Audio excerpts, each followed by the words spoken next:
الله پاک چې ایمان والو د پاره کوم ځای تیار کړی دی د هغه ځای نوم دی جنت. جنت د دې لغوي معنی د باغ، جنات جمع ده باغونه. ځکه الله پاک جنت چې دی دا یې په باغونو باندې ښایسته کړی دی، او یو جنت نه دی بلکې جنات دي، ډېر جنتونه دي.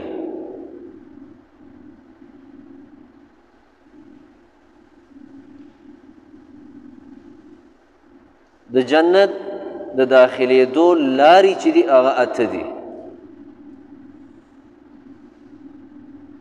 اته ګیټونه دي، اته دروازې دي.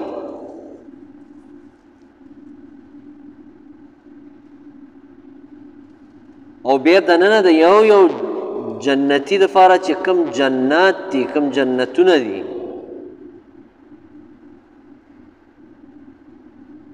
چې هغه د دې دنیا لس چنده د یو ادنا جنتي دپاره جنت.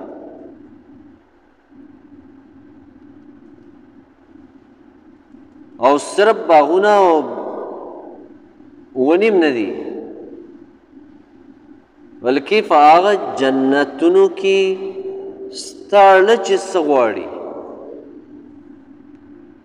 او ستا فړه کې چې کومه خبره راځي، کوم څیز ستا فړه کې راځي دا به په جنت کې تا ته میلاویږي. د وینا ضرورت هم نشته چې ماله دا څیز راکئ هغه راکئ دا مې پکار دی. الله فرمایلی ولکم فیها ما تشتهی انفسکم، بس زړه کې د یو څیز ته اشتها راله او یو څیز ته د زړه وشو هغه به تا ته موجود وي. بس